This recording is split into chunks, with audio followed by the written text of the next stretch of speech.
Hello friends, welcome to day trader Telugu and good evening.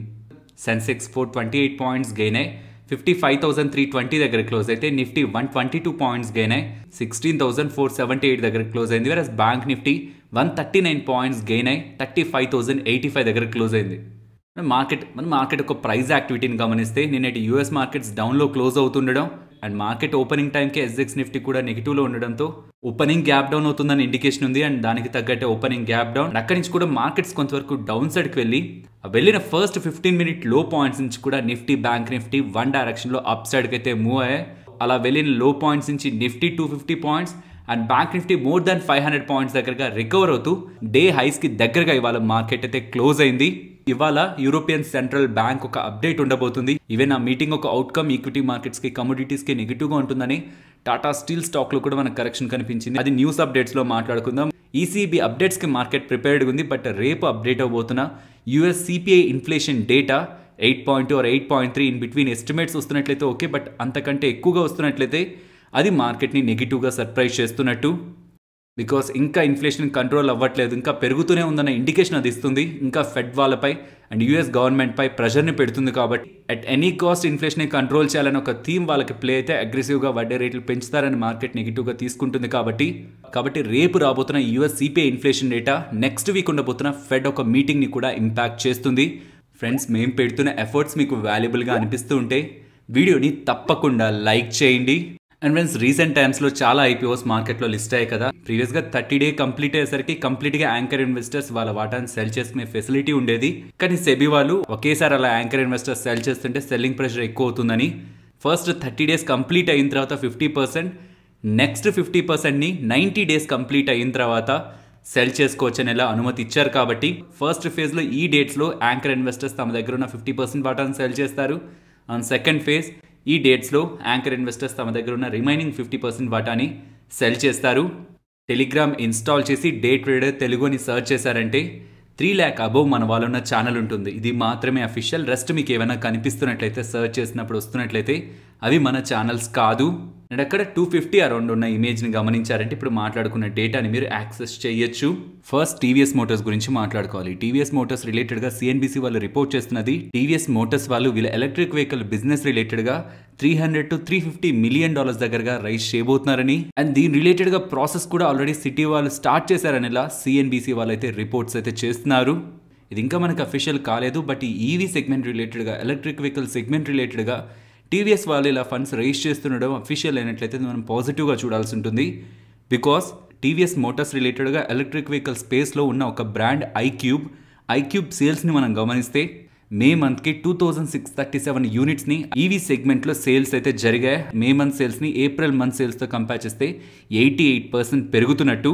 And ఇప్పటి వరకు EV segment sales, ఈ iQube sales అనేవి TVS Motors వాళ్ళు 33 సిటీస్లోనే చేస్తూ వచ్చారు. కానీ వీళ్ళు మెన్షన్ చేసింది ఆ 33 సిటీస్ నుంచి 85 సిటీస్కి పెంచాలని.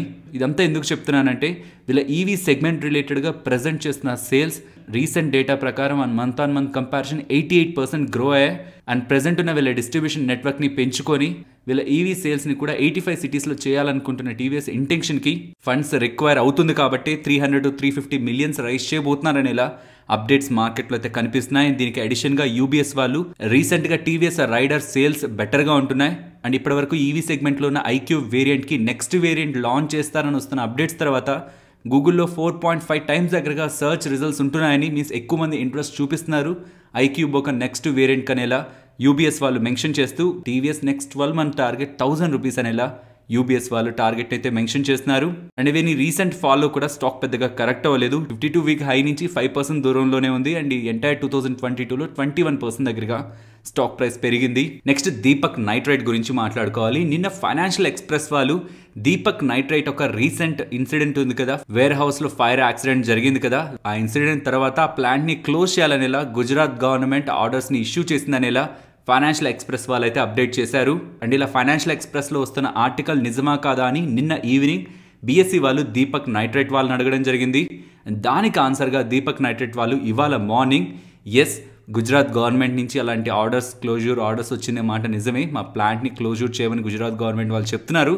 కానీ మేము దాన్ని ఫాలో అప్ చేస్తున్నాం, నెసరీ డాక్యుమెంట్స్ని అండ్ ప్రాపర్ ప్రొసీజర్స్ని ఫాలో అయ్యి గుజరాత్ గవర్నమెంట్ని అప్రోచ్ అవుతామనేలా దీపక్ నైట్రైట్ వాళ్ళు చెప్తున్నారు. ఇక్కడ 2 things ఉన్నాయి. ఫస్ట్ ది అదొక ఇంపార్టెంట్ ప్లాంట్, నియర్ టు 31% దగ్గరగా వీళ్ళ ఆపరేటింగ్ ప్రాఫిట్స్ని మెయింటైన్ చేసిన ప్లాంట్ అది. సో అది క్లోజర్ చేస్తున్నట్లయితే డెఫినెట్లీ నెగిటివ్ దీపక్ నైట్రేట్కి మేబీ దానికే నిన్న స్టాక్ ప్రైస్లో అంత ఫాల్ కనిపించింది. అండ్ సెకండ్ది, ఫైనాన్షియల్ ఎక్స్ప్రెస్ వాళ్ళు రిపోర్ట్ చేసిన తర్వాత అడుగుతున్న క్లారిఫికేషన్కి దీపక్ నైట్రేట్ వాళ్ళు ఇలా రిప్లై ఇవ్వడం కాకుండా వాళ్ళకి ఇలాంటి అప్డేట్ గవర్నమెంట్ దగ్గరికి వచ్చిన వెంటనే వాళ్ళ ఎక్స్చేంజెస్కి అప్డేట్ చేస్తున్నట్లయితే అది ఇంకాస్త బెటర్గా ఉండేది. సో చూడాలి అప్కమింగ్ టైమ్స్లో ఈ ప్లాన్ రిలేటెడ్గా ఎటువంటి క్లారిఫికేషన్ గుజరాత్ గవర్నమెంట్ నుంచి కానీ దీపక్ నైట్రేట్ వాళ్ళు కానీ ఎక్స్చేంజెస్కి అప్డేట్ చేస్తారనేది. నెక్స్ట్ ఐఎక్స్ గురించి మాట్లాడుకోవాలి. వాళ్ళ ఇంట్రాడే సెషన్స్లో ఐఎక్స్లో ఒక స్ట్రాంగ్ మూవ్ కనిపించింది. దానికి రీజన్ సిఈఆర్సి వాళ్ళు. సిఈఆర్సి అంటే సెంట్రల్ ఎలక్ట్రిసిటీ రెగ్యులేటరీ కమిషన్. వీళ్ళు మెన్షన్ చేస్తున్నది ఇప్పటి వరకు మీరు ఒకవేళ ఐఎక్స్ సంబంధించి బిజినెస్ సెగ్మెంట్స్ మీకు ఐడియా ఉంటే వాళ్ళ రిలేటెడ్గా టీఏఎం అని ఉంటుంది కదా, టర్మ్ అహెడ్ మార్కెట్, వాటి రిలేటెడ్గా ఇప్పటివరకు వీళ్ళ కాంట్రాక్ట్స్ని 11 డేస్కి మాత్రమే ఇష్యూ చేయగలిగేవారు. మీన్స్ ఎలక్ట్రిసిటీ కాంట్రాక్ట్స్ ఉంటాయి కదా, వాటిని ఇప్పటివరకు షార్ట్ డ్యూరేషన్ 11 డేస్కి మాత్రమే ఇష్యూ చేయగలిగేవారు. కానీ ఇప్పుడు సిఈఆర్సి వాళ్ళు 11 డేస్ కాంట్రాక్ట్సే కాదు, 30 డేస్ ఆర్ ఈవెన్ క్వార్టర్లీ కాంట్రాక్ట్స్ని కూడా చేసుకోండి. మీన్స్ మంత్లీ అలాగే క్వార్టర్లీ కాంట్రాక్ట్స్ని కూడా ఇష్యూ చేసుకోవచ్చు అనేలా ఐఎక్స్కి ఇస్తున్న అప్డేట్. ఇప్పటివరకు వీళ్ళ ప్లాట్ఫామ్లో కేవలం 11 డేస్కి సంబంధించిన టర్మ్ అహెడ్ మార్కెట్ కాంట్రాక్ట్సే సేల్ అయ్యాయి.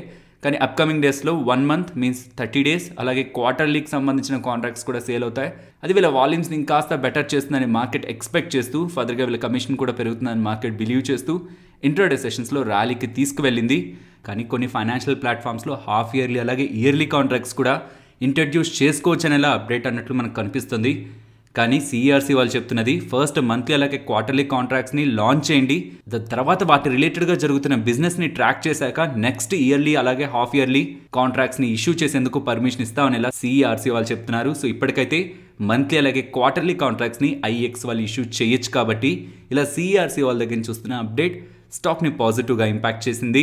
ఇప్పటివరకు ఈ అప్డేట్లో మాట్లాడుకుంది మీకు ఏదైనా క్వశ్చన్ మార్క్గా ఉంటే లైక్ సిఈఆర్సి అంటే ఏంటి, టర్మ్ హెడ్ మార్కెట్ అంటే ఏంటి, వీటి రిలేటెడ్గా మీకు డౌట్స్ ఉన్నట్లయితే వీటి గురించి క్లియర్గా ఎక్స్ప్లెయిన్ చేస్తూ ఐఎక్స్ రిలేటెడ్గా ఒక డెడికేటెడ్ వీడియో మన ఛానల్లో అప్లోడ్ చేశాను. ఈ వీడియో చూసినట్లయితే మీకు ఫుల్ క్లారిటీ ఐఎక్స్ రిలేటెడ్గా అండ్ వాటి బిజినెస్ సెగ్మెంట్ రిలేటెడ్గా వస్తుంది. నెక్స్ట్ టాటా స్టీల్ రిలేటెడ్గా వచ్చిన ఫాల్ గురించి మాట్లాడుకోవాలి. టాటా స్టీల్ అనే కాదు, మోస్ట్ ఆఫ్ ద మెటల్ స్పేస్లో ఇవాళ కరెక్షన్. దీనికి రీజన్ అగైన్ చైనాలో రిస్ట్రిక్షన్స్ పెంచుతున్నారు, ఎకానమీ రిలేటెడ్గా ఇంపాక్ట్ ఉంటుంది, అగైన్ లాక్డౌన్ ఇలాంటి ఇష్యూస్తో అగైన్ అక్కడ మెటల్స్ రిలేటెడ్గా కన్జంప్షన్ తగ్గుతుంది అనే మార్కెట్ భయపడుతూ మెటల్స్లో కరెక్షన్ కనిపించింది ఇవాళ. ఇది ఒక ఫ్యాక్టర్. బట్ టాటా స్టీల్ రిలేటెడ్గా అనదర్ ఫ్యాక్టర్ కూడా ఉంది. రీసెంట్ డేస్లో మనం మల్టిపుల్ టైమ్స్ మాట్లాడుకుంటున్నది ఇవాళ థర్స్డే ఈసీబీ మీటింగ్ ఉండబోతుంది, యూరోపియన్ సెంట్రల్ బ్యాంక్ మీటింగ్ ఉండబోతుంది. అక్కడ ఇన్ఫ్లేషన్ ఆల్మోస్ట్ 8 కంటే ఎక్కువగా ఉంటున్నా ఇంట్రెస్ట్ రేట్స్ ప్రెజెంట్ -0.5% దగ్గరగా ఉన్నాయి.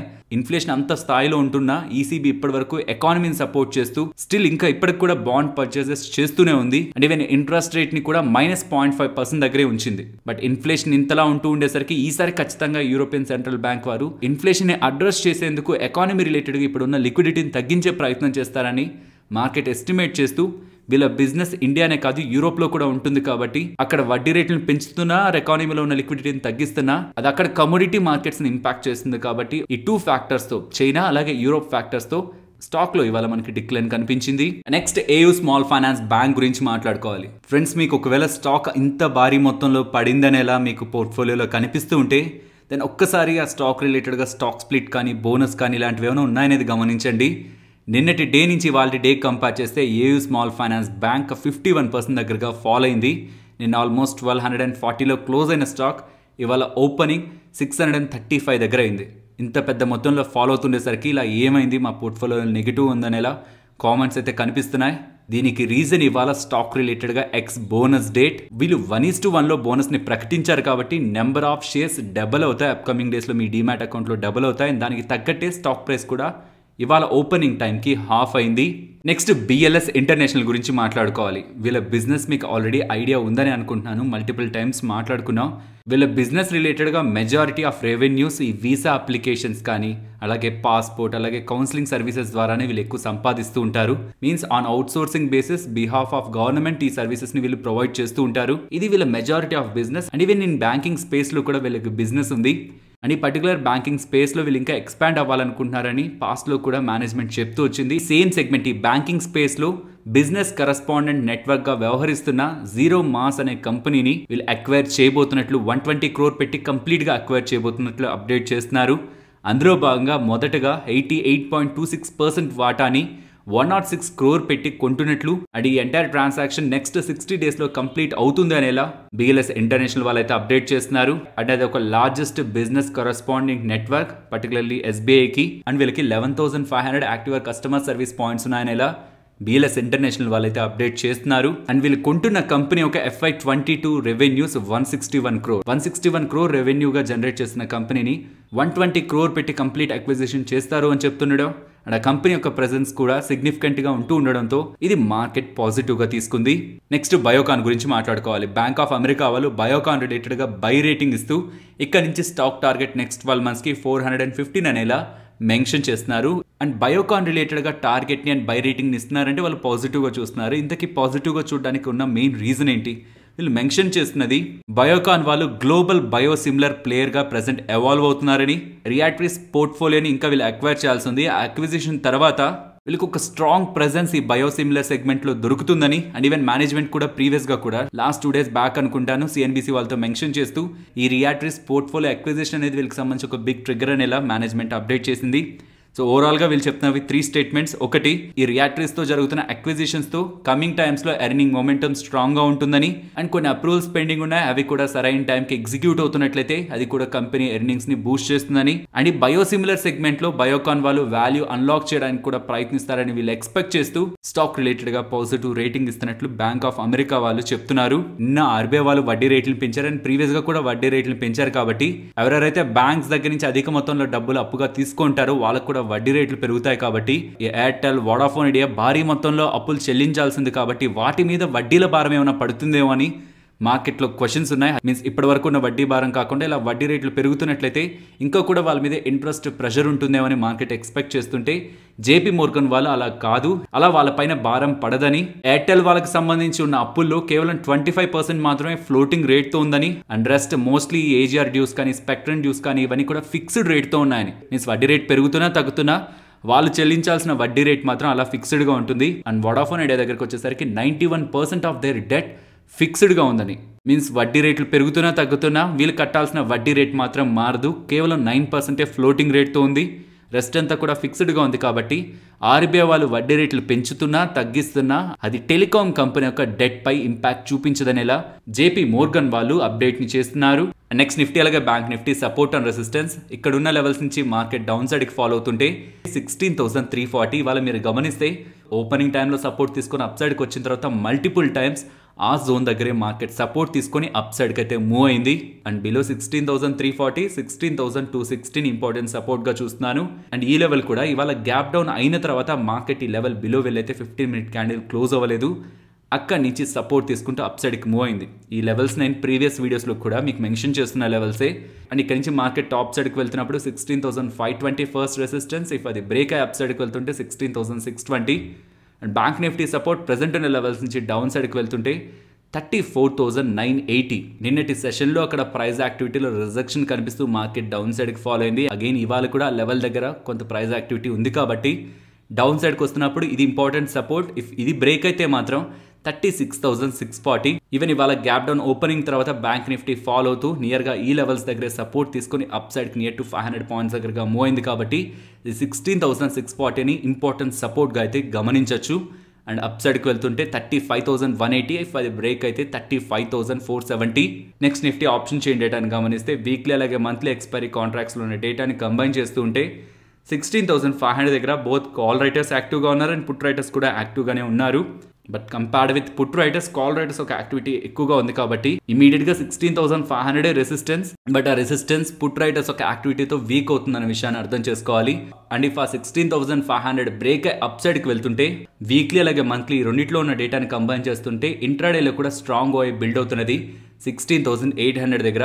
సో 16,500 ఇమీడియట్ రెసిస్టెన్స్, ఇఫ్ అది బ్రేక్ అవుతున్నట్లయితే 16,800 next level of resistance.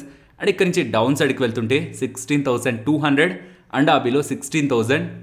Simple term 16,200 to 16,800 ఈ 600 పాయింట్ రేంజ్లో నిఫ్టీ మూవ్ అవుతుందనేలా కాల్ అలాగే పుట్ రైటర్స్ భావిస్తున్నారు. ఫైనలీ ఇది ఫ్రెండ్స్ మన వీడియో నచ్చిందా? నచ్చితే మన వీడియోని లైక్ చేయండి ఫ్రెండ్స్. అండ్ ఈ వీడియో మన వాళ్ళకి యూజ్ అవుతుంది అనుకుంటే తప్పకుండా షేర్ చేయండి. అండ్ మన ఛానల్ని సబ్స్క్రైబ్ చేయనట్లయితే ఛానల్లో ఉన్న కంటెంట్ని గమనించండి. ఆ కంటెంట్ మీకు ఇంట్రెస్టింగ్గా అనిపిస్తూ ఉంటే ఛానల్ని సబ్స్క్రైబ్ చేసి పక్కనే ఉన్న బెల్ ఐకాన్ క్లిక్ చేయండి. మరొక ఇంట్రెస్టింగ్ వీడియోతో నేను మళ్ళీ మీ ముందుకు వస్తాను. అంతవరకు టేక్ కేర్. జై హింద్.